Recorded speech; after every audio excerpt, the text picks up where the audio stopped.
하나님의 말씀입니다. 여자가 가로되 주여 내가 보니 선지자로소이다.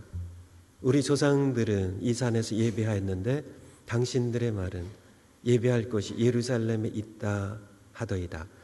예수께서 가라사대 여자여 내 말을 믿으라. 이 산에서도 말고 예루살렘에서도 말고 너희가 아버지께 예배할 때가 이르리라. 너희는 알지 못하는 것을 예배하고 우리는 아는 것을 예배하노니 이는 구원이 유대인에게서 남이니라. 아버지께 처음으로 예배하는 자들은 신령과 진정으로 예배할 때가 오나니 곧 이때라. 아버지께서는 이렇게 자기에게 예배하는 자들을 찾으시느니라. 하나님은 영이시니 예배하는 자가 신령과 진정으로 예배할지니라. 예, 아멘. 오늘 예배에 관한 몇 번째 말씀이요? 12번째 말씀입니다. 어느덧 그렇게 됐네요. 예, 오늘 설교 제목 한번 따라서 해주시겠어요? 예배 새 시대를 여시다. 예, 주보의 설교학 보시면서 함께 하나님 말씀 듣도록 하겠습니다. 오늘 크게 두 단락으로, 사실은 세 단락이지만은 한 단락은 다다음 주에 하나님의 말씀으로 함께 듣도록 하겠습니다.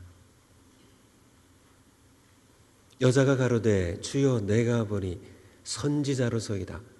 우리 조상들은 이 산에서 예배하였는데 당신들의 말은 예배할 것이 예루살렘에 있다 하더이다. 19절 20절 말씀입니다. 첫 번째 사마리아 여인의 이야기입니다. 예수님을 선지자로 파악했어요. 아, 선지자시네요. 그렇다면 내가 오랫동안 품고 있었던 질문이 있었는데 예배에 관하여 좀 말씀 좀 해주세요. 그런 얘기입니다. 여러분, 사마리아 여인이 어떤 여인이에요? 불쌍한 여인이죠. 불행한 여인이죠. 그래서 많이 들었죠. 불행한 여인 맞습니다. 남편이 5 있었어요.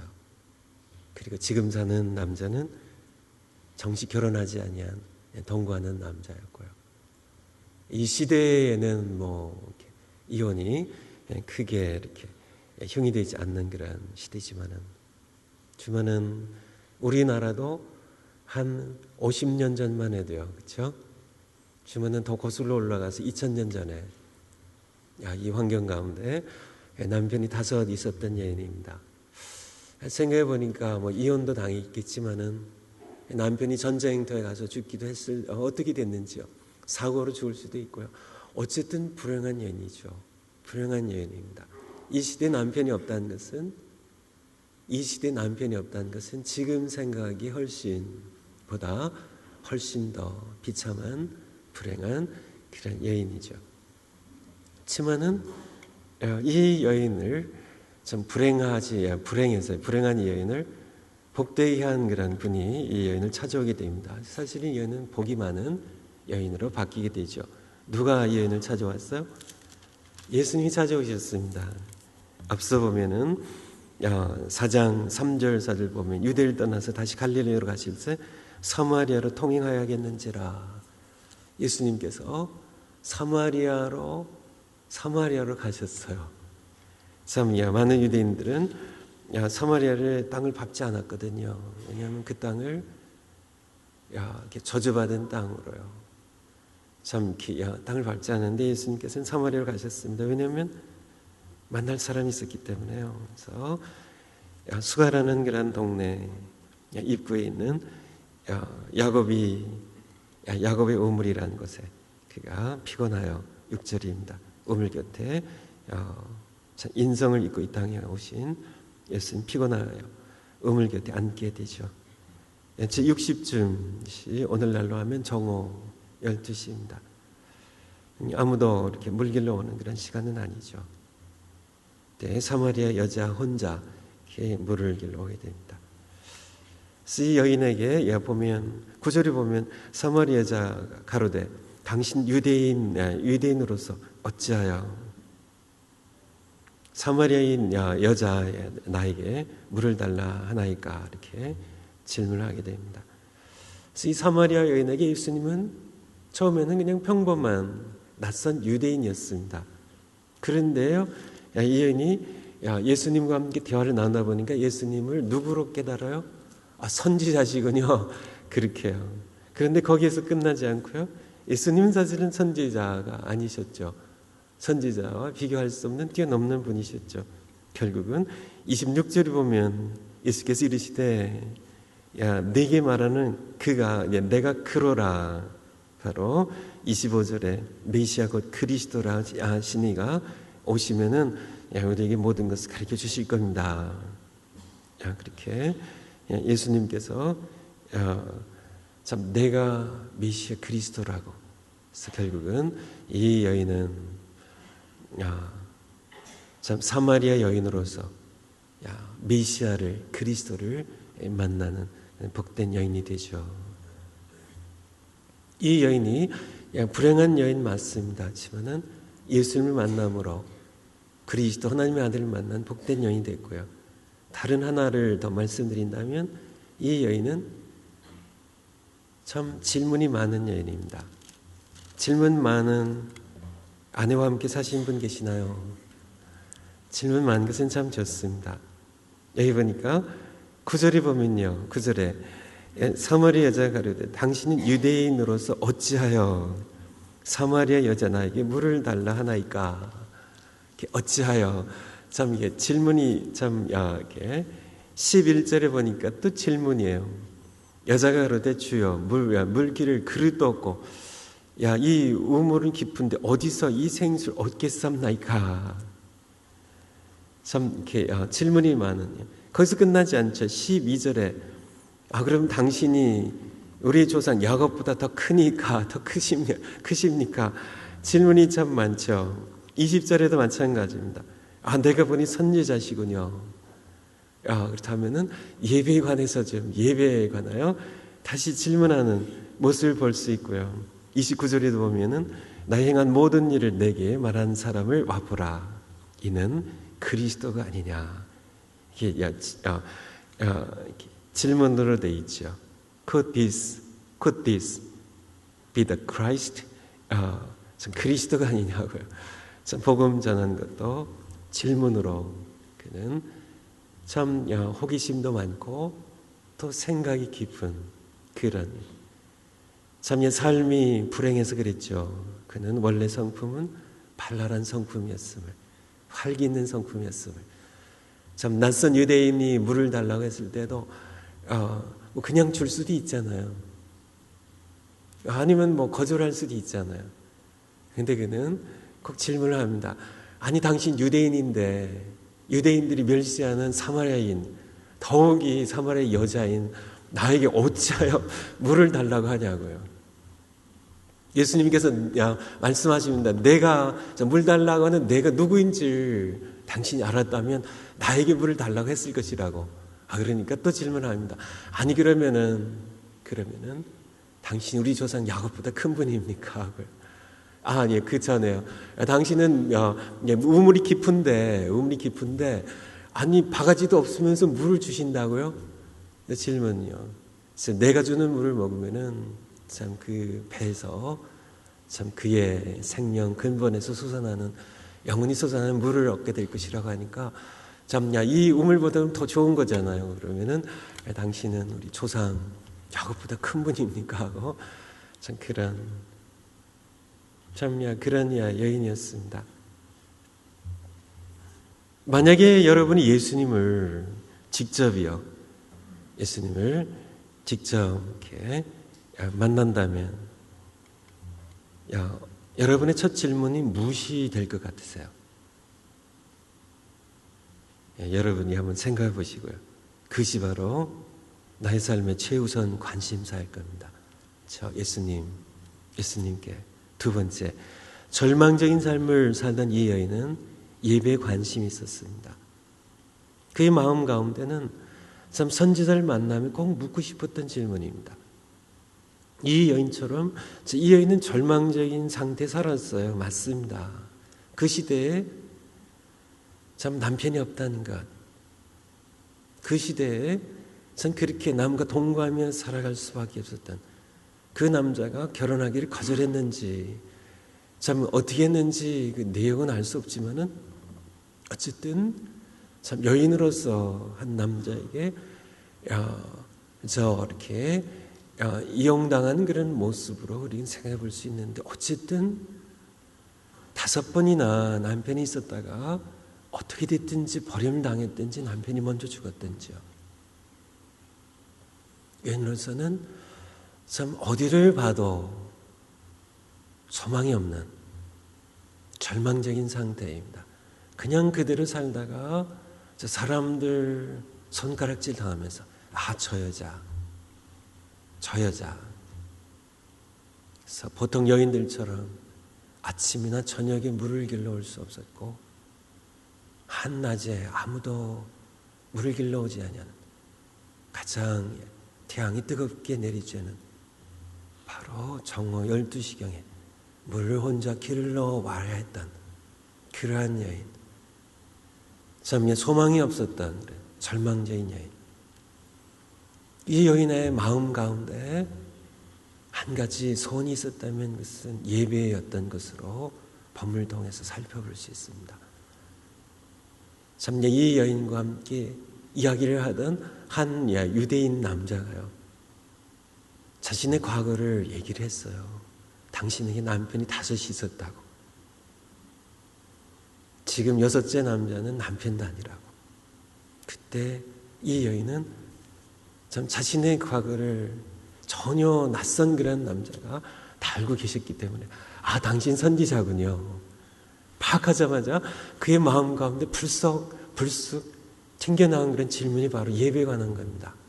바로 참 절망자인 이 여인에게 한 가지 소원이 있었다면, 그에게 희망이 있었다면 참 예배라는 것, 하나님을 만난 예배죠.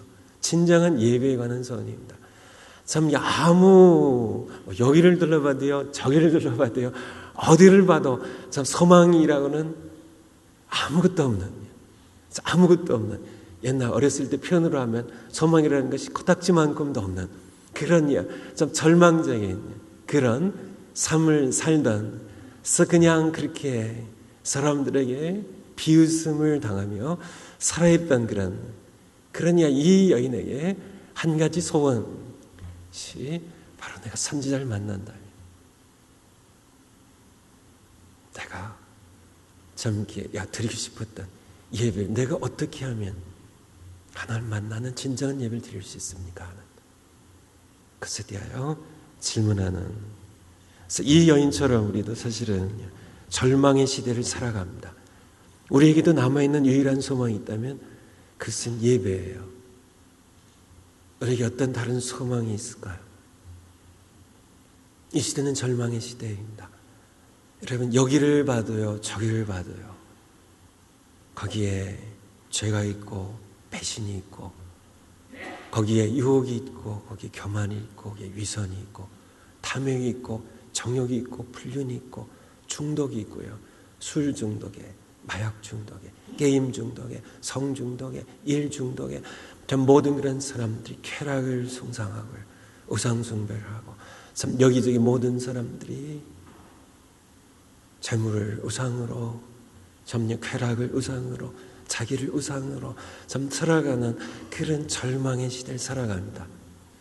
그냥 대강 살면 그럭저럭 살만한 세상처럼 보이지만은, 사실 세상의 모습을 보면 이 세상은 디모데후서 3장 말씀처럼 말세 고통한 때가 이르리니, 바로 계속 설명하는 것처럼 절망의 시대를 우리는 그저 눈 질끈 감고 그냥 그럭저럭 이렇게 살면 되는 것처럼 살아오지만은, 우리가 하나님의 눈으로요, 성경을 통하여 우리가 세상을 보면 절망의 시대예요. 절망의 시대입니다. 저 자신을 봐도 절망스럽고요, 교회를 봐도 계속 침체되고요, 세상에 계속 밀리고, 세상에 계속 세속화되어가는, 세상에 블레셋 군대 앞에 사울 왕의 이스라엘 군대처럼 그렇게 우리의 모습이 비참해 보이고 초라해 보이는 그런 교회의 모습들, 세상을 보면 말할 것 없고요, 세상을 보면 말할 것 없고요. 우리가 세상 사람들처럼 그렇게 세상 사람들의 욕망처럼 그렇게 그 욕망이 충족이 우리의 전부인 것처럼 살아간다면 뭐 희망이 보이는 것 같기도 하겠지만 그것이 우리 희망이 아님을 우리는 이 시대에 남아있는 그런 소망이 있다면 이 여인처럼 바로 예배입니다. 하나님을 만나는 것. 예배를 통하여 우리가 하나님을 만나는 것. 그 질문을 들었을 때 두 번째 큰 단락으로 넘어갑니다. 예수님의 말씀입니다. 예수님의 말씀이 예수께서 가라사대 여자여 내 말을 믿으라. 이 산에서도 말고 이 산은 수가성에서 멀지 않은 곳에 있는 그리심산을 가리킵니다. 사마리아 사람들 북쪽 이스라엘 왕국 그 후예들인 사마리아 사람들이 그 산에서 예배를 드렸죠. 이 산에서도 하지 말고 예루살렘에서도 말고요. 성전이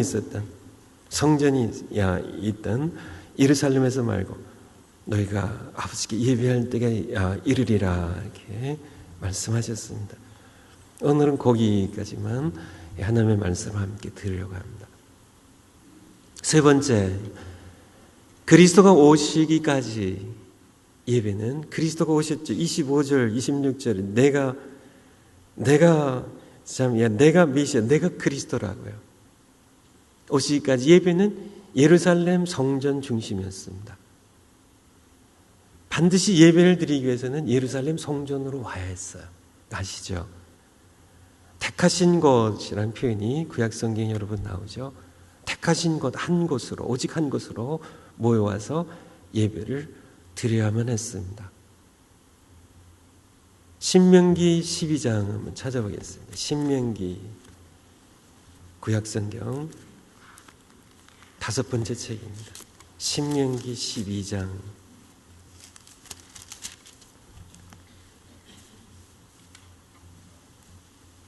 신명기 12장 5절 한번 같이 읽겠습니다. 5절 시작. 오직 너희 하나님 여호와께서 자기 이름을 두시려고 너희 모든 지파 중에서 택하신 것인 그 거하실 곳으로 찾아 나아가서 택하신 곳입니다. 하나님께서 자신의 임재를 두시는 바로 그 한 곳으로 찾아 나오라고요. 찾아 나오라고요.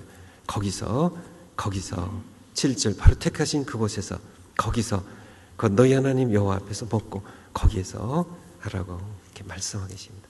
왜 그랬을 것 같으세요? 주변 모두에는 수많은 이방인들이요. 참 여기 2절에 있는 것처럼 높은 산에서요, 작은 산에서요, 푸른 나무 아래서요, 많은 곳에서요, 우상들 세워놓고 거짓 신들을 섬겼어요. 그래서 너희야 그것을 본받지 않게 하기 위해서. 그래서 그냥 놔두면 그냥 이방 신들, 우상들 섬기게 될 것 같아서요. 많은 곳에 높은 산, 작은 산, 푸른 나무 밑에, 큰 나무 밑에 여러 곳에서 여기서 다 그냥 섬기니까요. 다 하지 말고 그런 데서 하지 말고 오직 내가 정한 한 곳으로 와서 택한 한 곳으로 내가 거기 있을 테니까 그 쪽으로 오라고요. 16장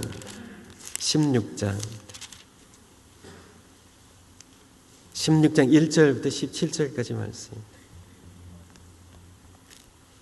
그래서 그 당시 예배입니다. 신명기 16장 1절부터 그래서 2절 한번 보죠. 여호와께서 그 이름을 두시려고 택하신 곳에서 택하신 그 한 곳에서입니다. 11절에도 택하신 곳에서 계속 나오죠. 15절에도 네 하나님 여호와께서 택하신 곳에서 택하신 그곳으로 해서 이스라엘 백성들로 하여금 16절 너희 중 모든 남자는 1년 3차 그 세 번입니다. 무교절과 칠칠절과 초막절에 무교절입니다. 6월절로 시작되어서 이제 이게 진행되는 무교절 이날 이때 한 번, 그 다음에 칠칠절은 다른 말로 맥추절이라고 부르고 오순절이라고 불러요. 그래서 칠칠절에 그리고 초막절에요. 수장절이라고 부르고 장막절이라고 불러요. 하지만은 같은 동일한 절기의 다른 이름들입니다. 그래서 1년에 3번 네 하나님 여호와의 택하신 곳에서 여호와께 보이되 공수로 여호와께 보이지 말고 이렇게 말씀하겠어요. 그래서 예배를 3번입니다. 하나님 택하신 그런 곳으로, 초기에는 성막이 있던 곳으로요. 성막이 있던 곳으로요. 그리고는 예루살렘에 있는 성전이 세워진 곳으로, 택하신 곳으로요. 딱 한 곳입니다. 3번 오라고요. 그래서 예수님의 공생애도 그렇게 절기가 되면 6월절이 되면 예수님께서 갈릴리 지역에 계시다가 예루살렘에 오셨죠. 초막절에도 예수님께서 요한복음에 보면은 예루살렘에 오시죠. 1년에 3번입니다. 하나님께서 택하신 곳으로요.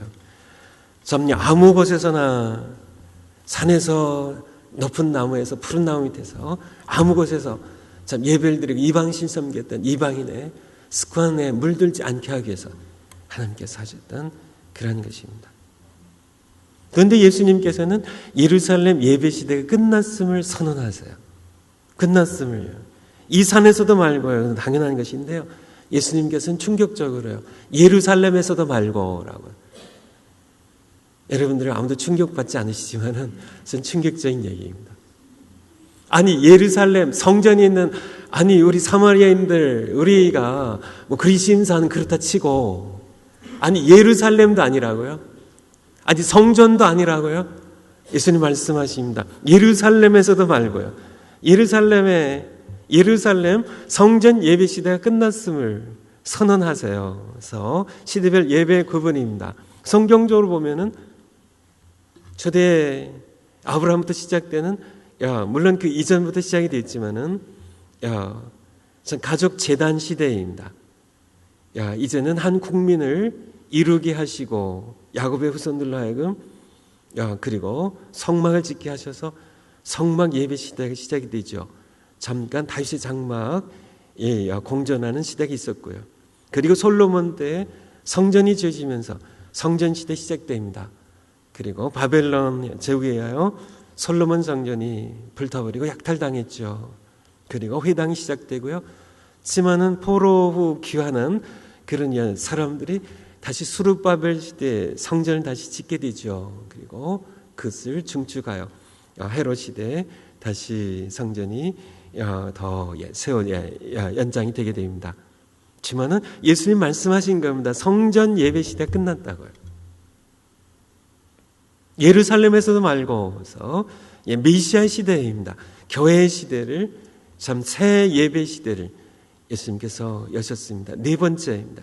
이제는 예루살렘이라는 지역과 성전이라는 건물에서 벗어나 예루살렘에서 말고 이 성전이 있는 이곳에서 말고 어느 곳에서든지 신령과 진정으로 예배를 드릴 수 있는 새 시대 문을 여셨습니다. 이것에 대해서는 다음 설교를 통하여 계속하도록 하겠습니다. 이방인들이 살아가는 세상 땅끝까지 흩어져 나가 예배를 드릴 수 있는 시대를 예수님께서 여셨어요. 과거의 예배는요, 예수님 오셔서 새 예배 시대를 여시기까지 이전의 예배는 성전이라는 건물로 모여와야 되는 예루살렘으로 어디 있든지요. 디아스포라들이 여러 곳에 구브로에 무슨 소아시아에 이렇게 다 흩어져 살더라도요. 다 함께 절기로 몰려와야 됐던 예루살렘에 가야만 됐던 그런 예배 시대입니다. 그때는 바로 거기에 가야만 예배가 됐던 시대예요. 예수님 그렇지만은 이제 그 시대가 이제 종식되었음을 이제 끝났음을 이제는 가라고요. 이제는 가라고요. 이제는 예루살렘부터 시작해서요. 온 유대로요. 사마리아 땅끝까지로 내 복음을 들고 가라고요. 거기 어디서든지 신령과 진정으로 예배할 때 때가 이미 때가 이렇게 곧 이때라. 아버지께 참으로 예배하는 자들은 신령과 진정으로 예배할 때가 되었나니 새로운 시대의 도래입니다. 바로 이때라고요. 왜 이때인가요? 메시아이신 예수님이 오셨으니까요. 아버지께서는 이렇게 자기에게 예배하는 자들을 찾으시느니라 하시는 이제는 아버지께서 바로 예루살렘 건물이라는 예루살렘이라는 이 지역에 와야만 예배가 성립되던 그러한 시대를 이제는 벗어나서요. 예루살렘에서 말고 선언하시는 그런 말씀을 우리는 함께 보게 됩니다. 다섯 번째, 유대인과 이방인으로 구성되는 하나님의 새 백성 교회는 유대인의 남은 자들, 렘넌트들과 하나님께 부르심을 받은 이방인들로 구성되는 하나님의 새 백성 교회는 점차 성전을 벗어나 땅끝을 향해 나가며 집에서 모이기 시작합니다. 사도행전 2장 한번 보겠습니다. 사도행전 2장 46절부터입니다. 사도행전 2장은 드디어 하나님의 새 백성인 교회가 시작되는, 성령 강림과 함께 시작되는 장이죠. 사도행전 2장 46절, 날마다 마음을 같이 성전에 모이기를 힘쓰고, 예루살렘 성전이 있네요. 성전에 모이기를 힘쓰고요, 집들에서 떡을 떼며 기쁨과 순전한 마음으로 음식을 먹고 하나님을 찬미하며 또 온 백성에게 칭송을 받으니 주께서 구원받는 사람을 날마다 더하게 하시니라. 처음 세워진 예루살렘 교회입니다. 성령 강림과 함께 예루살렘에 세워진 첫 교회예요. 그들이 성전에서 모였어요. 맞습니다. 성전에서 모였어요. 예루살렘 성전에 모였어요. 성전이 바로 가까이 있었어요. 예루살렘 성전에 모였습니다. 그렇지만은 성전에서 모이지 않았어요. 어디서 모였어요? 집들에서 모였어요. 이게 복수예요. 집들에서 모였어요. 집들에서 모였습니다. 집에서 떡을 떼서 성찬 예식을 했습니다. 성전에서 성찬 예식 할 수 있었을까? 안 돼요, 그때요. 그들은 예루살렘 성전에는요, 백성들이 못 들어가요. 들어가면 돌에 맞아 죽습니다. 예루살렘 성전은 제사장만 들어가요. 성전 뜰에서 모였던 겁니다. 거기에서 조용하게 기도했겠죠. 어느 정도 찬송을 함께 했는지 잘 모르겠습니다. 하지만은 성전 뜰에서요. 우선 그들의 신앙의 함께 모이는 진정한 장소는 집이었습니다. 집에서 그들은 떡을 뗐습니다. 예수님의 십자 죽으심을 기념하는 성찬 예식을 가졌습니다. 기쁨과 순전 마음으로 음식도 먹었어요. 성찬 예식을 한 다음에 떡을 뗀 후에 그들은 음식도 같이 먹었습니다. 또 하나님을 찬미했어요. 하나님을 찬미했어요. 바로 집에서요. 또 온 백성이 칭송을 받으니 바로 집에서요. 바로 온 백성들이 살아가는 그 세상 한복판 집에서 그들은 그렇게 신앙생활을 했고요. 그리고 그래서 온 백성에게 칭송을 받았고요. 주님께서는 구원받는 사람을 날마다 더해 주셨음을 우리에게 말씀해 주고 계세요. 점점 8장에 가보면 이제 7장에서 스데반 집사님이 순교하시게 되고요. 그리고 8장의 1절, 사울이 그의 죽임당함을, 스데반 집사님의 죽임당함을 마땅히 여기더라. 그날에 예루살렘에 있는 교회에 큰 핍박이 났어요. 교회에 큰 핍박이 일어났습니다. 사도 외에는 다 유대와 사마리아 모든 땅으로 흩어졌습니다. 3절에 사울이 교회를 잔멸할세 각 집에 들어가 남녀를 끌어다가 옥에 넘기니라. 교회를 잔멸할세. 사울이 교회를 잔멸할세. 사울이 교회를 불이 뽑으려고요. 교회를 무너뜨리려고 그가 교회를 찾아갔는데요. 교회가 어디 있었어요? 교회가 각 집에 있었어요. 이 시대의 교회는 집에 있었습니다. 교회를 잔멸해서 각 집에 들어가, 왜냐하면 집에서 모였기 때문에요. 집들을 찾아가서 교회를 핍박했던 겁니다. 그것이 바로 이 시대의 모습이에요. 그래서 이제 복음이 사마리아로요. 그리고요, 이제 거슬러 올라가서 소아시아로요. 소아시아에서 강을 건너서 마게도니아와 아가야 지역으로요. 이제 이집트로 이렇게 퍼져가게 되죠. 그렇게 되죠. 그래서 하나님께 예배하는 백성들, 예배 공동체가 되는데요. 이 교회는 이제 1년에 3차씩 절기 따라 예루살렘 성전 있는 곳으로 모이는 그런 교회는 아닙니다. 예루살렘에서도 말고 말씀하셨죠. 그리고 주 70년에는 아예 그 성전을 다시 다 무너뜨려 버리세요. 더 이상 모일 수도 없게요. 서쪽에 있는, 서쪽 벽 하나만 남고 모두 돌 위에 돌 하나 남지 아니하고 전부 약탈당하고 불태워지고 무너지게 됩니다. 그런 시대를 그래서 점점 집에서 모이기 시작합니다.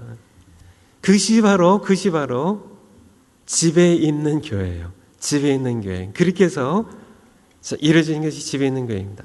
그 세상에서 유일간 살며 삶으로 드리는 예배 구심점이 되는 가정교회, 우리가 목장이라 부르는 집에 있는 교회입니다.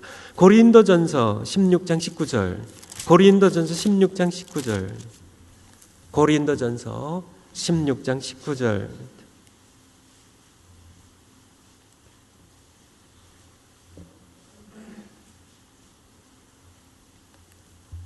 고린도전서 16장 19절입니다.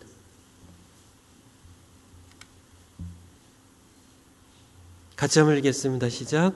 아시아 교회들이 너희에게 문안하고 아굴라와 브리스가와 및 그 집에 있는 교회가 주 안에서 너희에게 간절히 문안하고.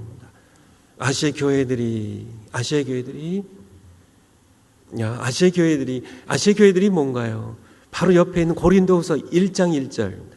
고린도후서 1장 1절. 하나님의 뜻으로 말미암아 그리스도 예수의 사도된 바울과 및 형제 디모데는 고린도에 있는 하나님의 교회. 고린도에 있는 하나님의 교회. 고린도에 예배당 건물이 있었을까요? 아니에요. 고린도에 예배당 건물이 건물 얘기하는 게 아닙니다. 하나님의 택하신 백성들이에요. 하나님의 소유된 백성들이에요. 왕같은 제사장들이에요. 참 예수 그리스도의 이름으로 함께 모이면 그것이 교회입니다. 아시죠? 아시아 교회들 에베소에 있는 하나님의 백성들이 에베소 교회예요. 고린도에 있는 하나님의 백성들이 고린도 교회예요. 그래서 우리는 자주 교회와 건물을 자주 혼동해요. 우리도 모르게 해요. 알면서도 자주 혼동합니다. 교회는 사람이에요. 교회는 하나님의 구원을 받은 하나님의 백성들이에요. 교회는 건물이 아닙니다. 예배당 건물과 교회를 혼동하면 안 되죠. 그렇죠? 참 하나님의 백성들입니다. 예수 그리스도를 주로 고백하며 예수님이 참 살아계신 하나님의 아들이고 참 그리스도이심을 주로 고백하며 하나님의 백성들이 함께 모이면 교회예요. 교회입니다. 교회예요. 그래서 집에 있는 교회입니다. 집에 있는 교회. 참 초대교회의 모습이에요. 더 이상 예루살렘으로 찾아가는 예배가 형성된 그런 시대가 아니라는 얘기예요. 집에서 함께 하나님 찬미했고요. 성찬 예식을 갖고 사도들 통하여 말씀을 들었고요. 함께 말씀을 듣고 함께 하나님을 경배하던 그런 모습을 우리가 함께 보게 되죠. 우리 초대교회 예배 모습을 또 다른 설교로 함께 듣게 될 텐데요. 골로새서 4장 15절에 보면 눈바와 그 여자의 집에 있는 교회. 눈바와 그 여자의 무슨 교회요? 집에 있는 교회. 그 여자의 집에 있는 교회입니다. 빌레몬서 1장밖에 없죠. 2절에 보면 빌레몬과 참 너의 집에 있는 교회 문안한다고 그렇게 참 집에 있는 교회. 바로 초대교회가 점차 성전을 벗어나서 그리고 완전히 무너져 버리고 말죠. 벗어나서 참 집에서 모이기 시작했음을. 그래서 바로 집에 있는 교회가 세상 한복판에 있는 교회입니다. 세상 한복판에 있는 죄악이 있는 유혹이 있는 그런 참 일터가 있는 바로 세상 한복판에 있는 집에서 모이는 교회입니다. 그 집에 있는 모인 교회, 거기에서 유일동안 살며 삶으로 드리는 예배 구심점이 되는 집에 있는 교회를 세워주신 겁니다. 집에 있는 교회는 교회이며 그곳에 교회 머리이신 예수님이 함께 계신다는 겁니다. 마태복음 16장에 보면 제자들에게 물으시죠. 너희는 나를 누구라고 하느냐고요. 베드로가 대답합니다. 주는 그리스도시요 살아계신 하나님의 아들이십니다. 그때 참 베드로를 칭찬하시면서 내가 내 교회를 이 반석 위에 세우겠다고요. 음부의 권세가 이길 수 없을 것이라고.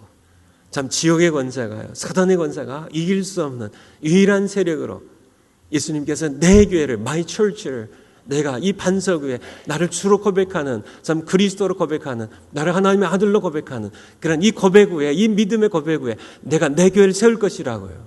그리고 천국 열쇠를 허락하시는 말씀이 나옵니다. 그리고 2장을 넘어서 가면 마태복음 18장에 보면 교회에 대한 이야기를 다시 하시면서요. 두세 사람이 내 이름으로 모인 곳에는 나도 그들 중에 있느니라고 말씀하셨습니다. 두세 사람이 내 이름으로 모인 곳에는 바로 교회를 더 이상 이제는 성전이라는 건물 중심의 교회가 아니라요.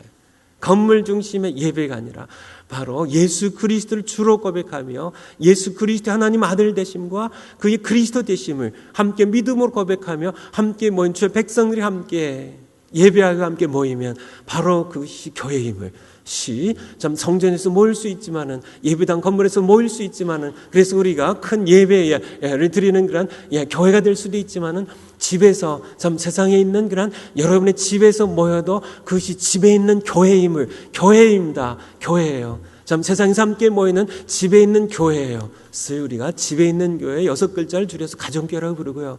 다시 2글자를 줄여서 목장이라고 부르는 것을 여러분들이 이해를 하셨으면 좋겠어요. 에베소서 2장 말씀 가운데 있는 것처럼 우리가 그리스도 안에서 함께 서로 연결되어서요. 함께 지어져서 하나님의 거하신 처소가 된다고요. 성전으로 지어져 간다고. 그래서 에베소서 2장 끝부분의 말씀입니다. 우리가 함께 연결되어서 함께 연결되어서 하나님이 거하시는 그런 처소를 성전으로 지어져 가요. 바로 함께 다 같이 모이면 교회고요. 그리고 집에서 모이면 집에 있는 교회임을 우리에게 말씀해 주고 계세요. 6번째, 그러나 4세기 이후 교회는 점차 다시 건물 중심의 예배로 이것이 파생한 그런 부작용이 참 많죠. 회귀하게 됩니다. 그래서 삶과 예배가 다시 분리되게 돼요. 4세기 이후라고 이렇게 말씀드린 것은 바로 313년에 있었던 컨스탄티누스 로마 황제가 발했던 밀라노 칙령을 그것이 전환점입니다. 그 이전까지는 집에 있는 교회예요. 그 이전까지는 쉽게 가정교회 중심의 삶과 예배가 분리되지 아니했던, 그래서 백성들이 볼 수 있었던, 참 백성들이 칭송을 받았던 그런 그 시대의 예배입니다. 하지만은 기독교가 이제는 더 이상 핍박 끝났고요. 공인이 되게 됩니다. 이제 교회가 마음껏 편안하게 예배를 드릴 수 있는 시대가 열리게 되었어요. 참 너무나 좋았겠죠. 참 그 이름 말할 수 없는 핍박이 이제 끝났습니다. 하지만 그 시대부터 교회는 다시 성직자는 계급이 생기기 시작하고요. 참 교회는 참 너무나 엄격한 그런 조직들이 생겨나기 시작하고요. 그리고 상당히 이것이 굉장히 충격적이고 굉장히 심각한 그런 폐해인데요. 바로 건물 중심으로 다시 교회는 다시 되돌아가기 시작합니다. 건물로요. 그래서 건물 짓는데 유럽의 그 많은 그런 예배당 건물들을 짓는데요. 그들은 5년씩, 10년씩, 20년씩, 30년씩이요. 그 자금을 조달하기 위하여 심지어는 면제부까지 팔아가면서요. 참 그곳에 스테인드 글래스를 넣고요. 그곳에 무슨 모자이크를 넣고요. 참 여러 가지 성화를 그리고요. 거기에 성상들 만들어 놓고요. 거기에 무슨 첨탑들 만들고 돔을 만들고 참 거기에 분위기를 참 어두컴컴하게 참 경건하게 엄숙한 그런 분위기도 만들어 놓고 거기에 많은 그런 참 이루 말할 수 없는 그런 많은 것들을 시간과 에너지와 참 많은 그런 이 재물들을 거기에 쏟아붓고요. 그것이 거기 와서 드려야 예배가 되는 것처럼요. 이루 말할 수 없는요. 엄청나냐. 지금 와서는 이제는 참 관광지가 되어버리고 참 모스크나 술집으로 팔려가는 그렇게 될 그런 건물 중심으로 회귀하는 그런. 하지만은 우리 개혁된 교회도 어느 정도는 마찬가지입니다. 건물은 건물이에요. 더 이상 건물이 있어야만, 예배당이 건물이 있어야만, 이 건물이 좋아야만 그런 것은 결코 아닙니다. 우리는 예배 편의를 위하여 있는 것이 좋지만은 이것이 예배를 좌지우지하는 그런 시대가 된다면 우리도 옛날로 다시 돌아가는 겁니다. 건물이 중심이 되고요. 건물 이것을 위해서 수년씩 기다리고요. 수십 년씩 이것에 매어달려서 헌금들을 하고 건축들을 하고요. 선교지에서 마찬가지입니다.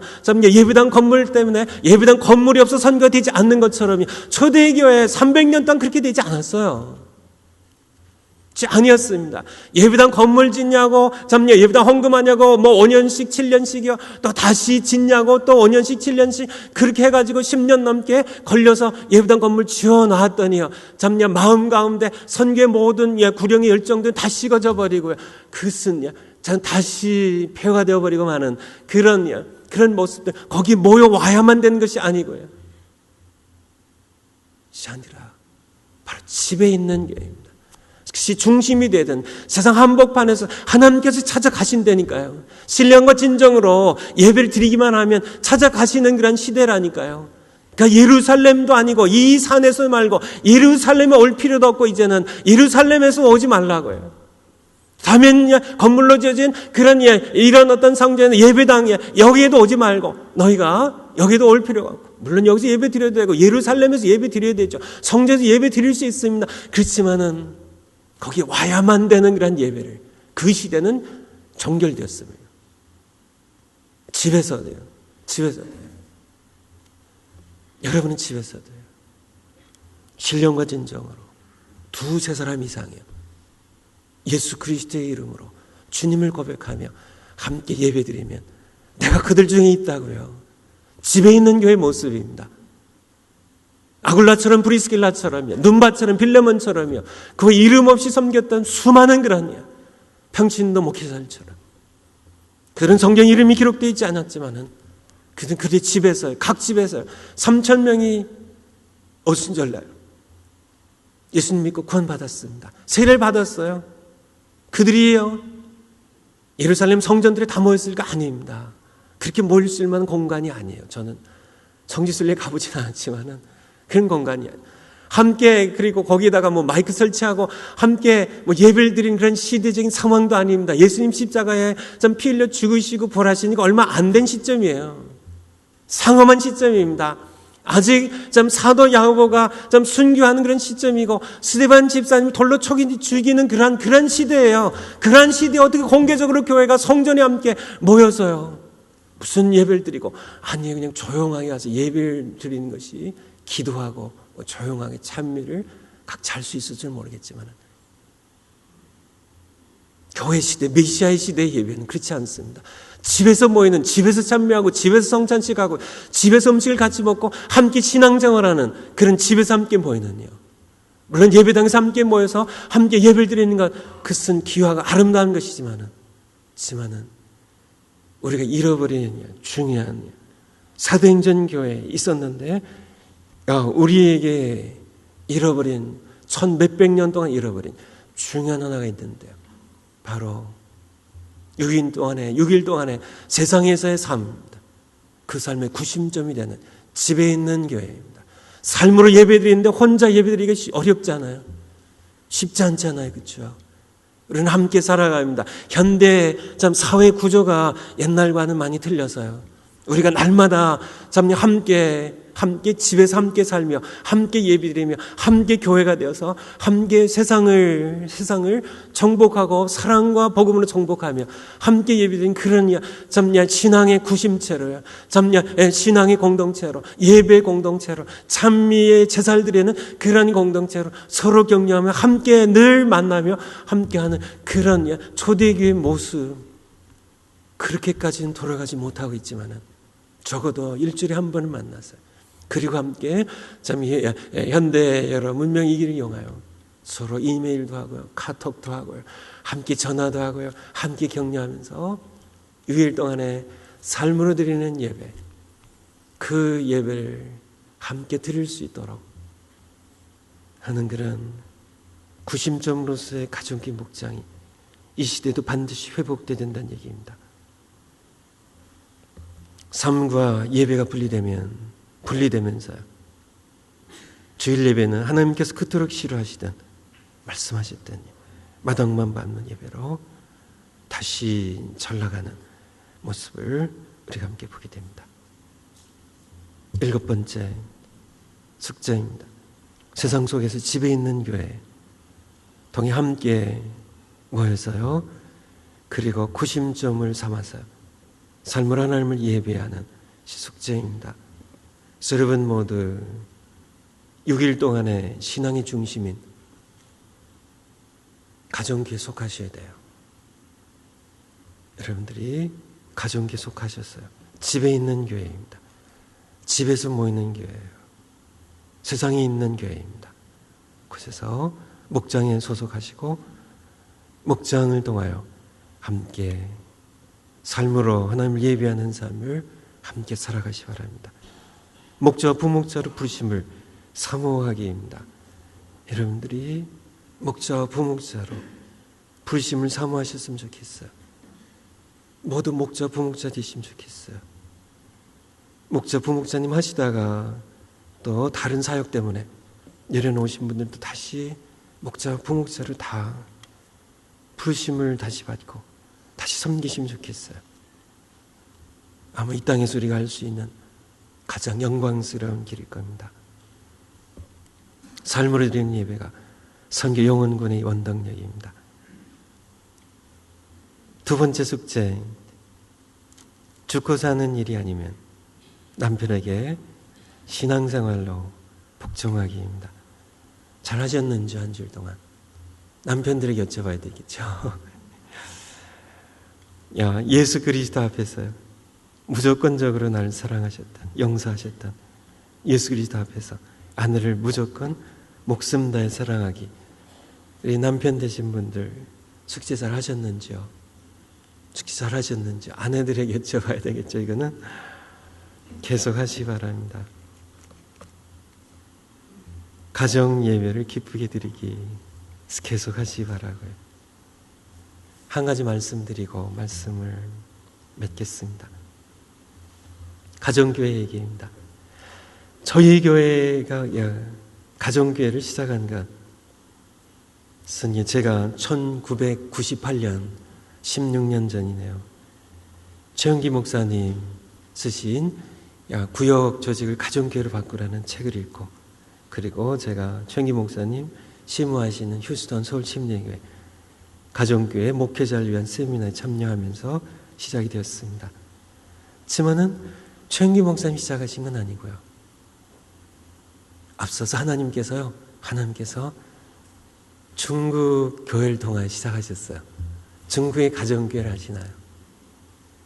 지금도 날마다 그들의 증언에 의하면 날마다 2만 5천 명 정도씩 날마다 가정교회를 통하여 예수님 믿고 참 하나님께 돌아오는 사람들이 있다고는 가정교회입니다.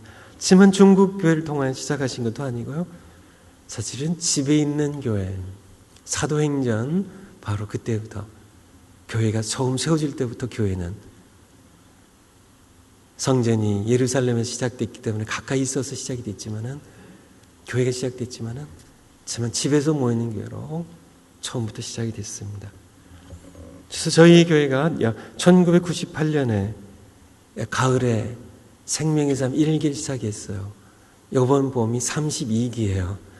일기가 시작돼서 생명의 삶 1기를 졸업한 분들 목자로 세워서 1999년 4월에 저희가 가정교회를 21개를 이렇게 만들어서 시작한 것이 벌써 15년이 지났습니다. 그 당시에 저희가 드렸던 말씀을 나누고 그리고 끝내려고 합니다.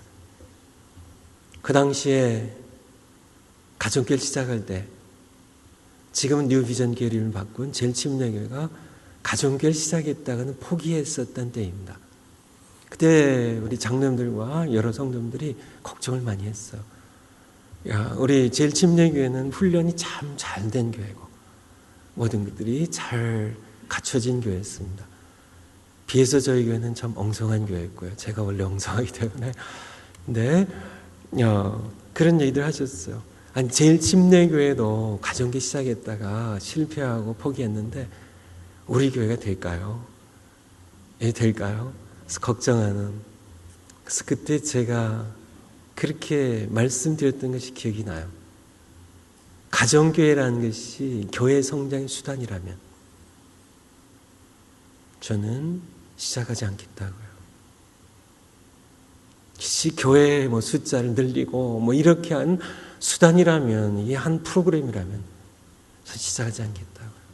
하지만 가정교회가 성경이 말하는 교회 본질이라면, 집에서 모이는 교회가, 집에 있는 교회가 성경의 본질이라면,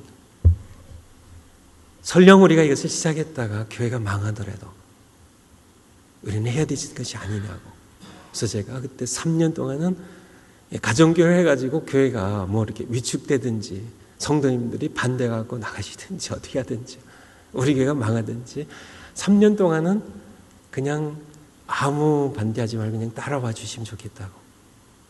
그렇게 하고 시작된 것이 벌써 15년이 다 됐습니다.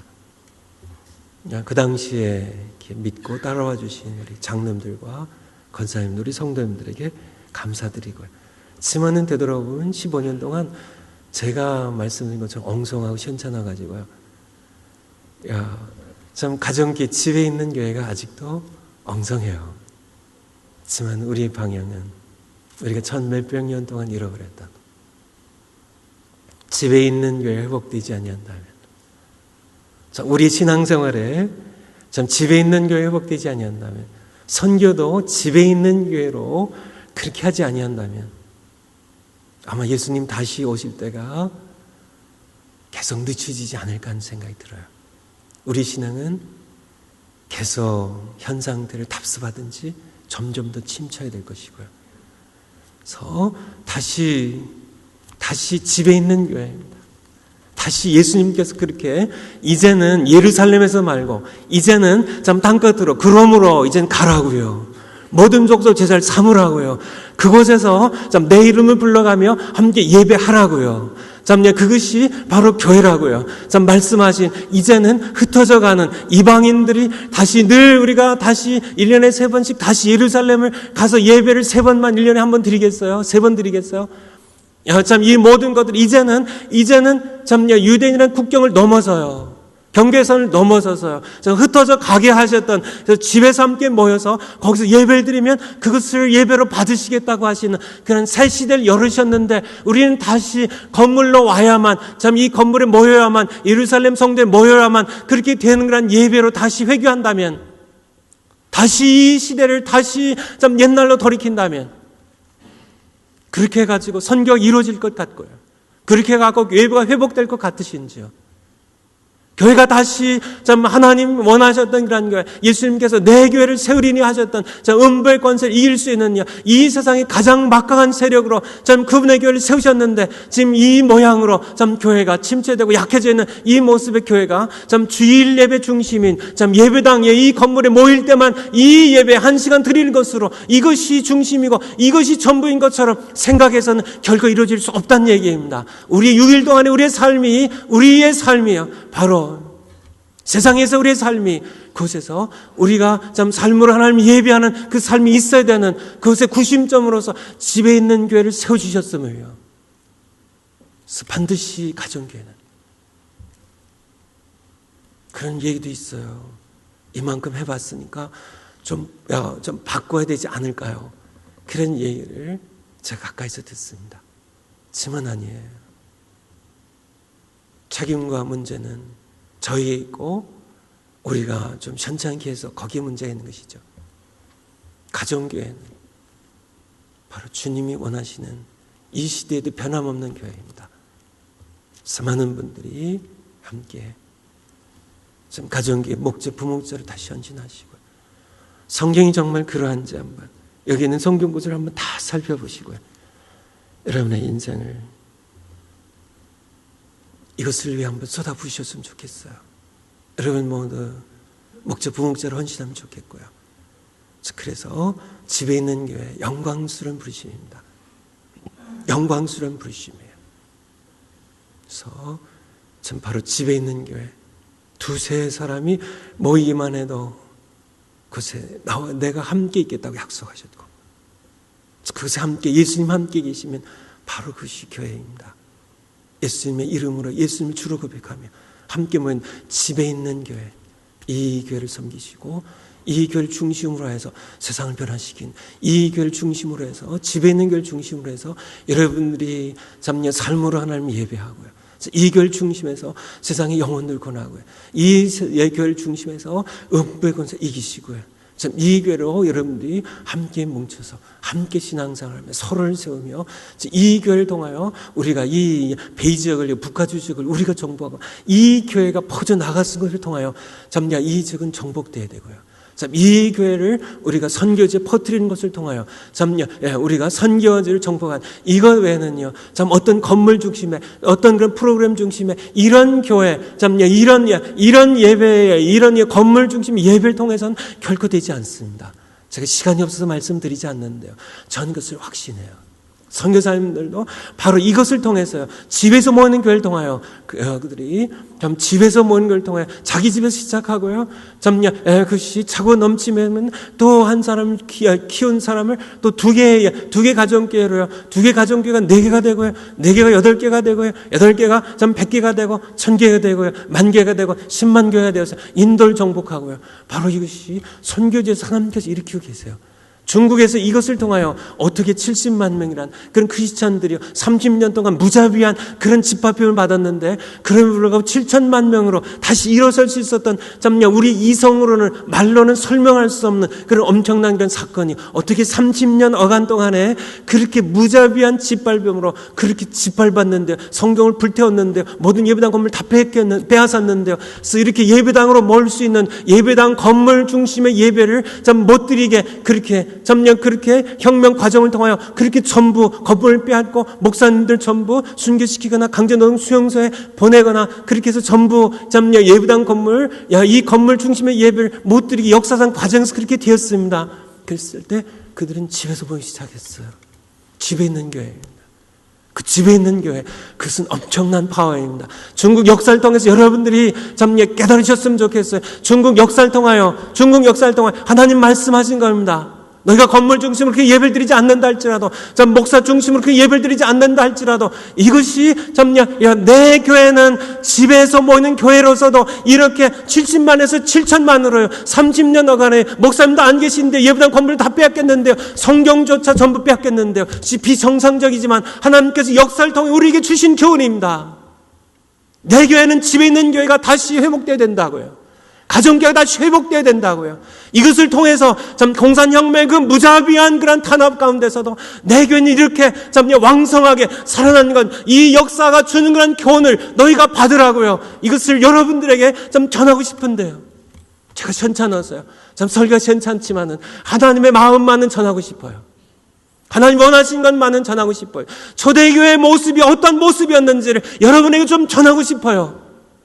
초대교회의 모습, 우리 다른 소망은 없습니다. 다른 소망이 있으면 얘기해 보세요. 우리가 예배에 다른 소망은 없습니다.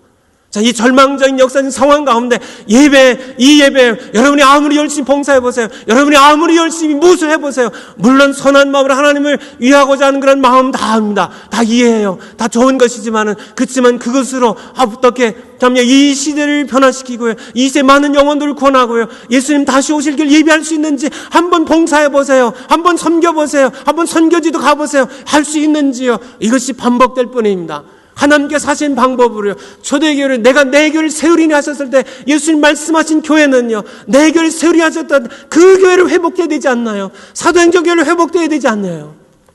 4세기 이후 건물 중심으로 다시 돌아갔던 그것을 아직도 우리는 밀어내지 못하고요, 우리가 그렇게 저 자신도 마찬가지였고요, 저도 잘 몰랐어요. 저도 현찮았어요. 저도 가정교회를 깨닫고서도요, 하나님께서 말씀 주셨고 저를 깨닫게 하셨지만은 그럼에도 불구하고 열정이 부족했고요, 정확하게 모든 것을 파악하지 못했습니다.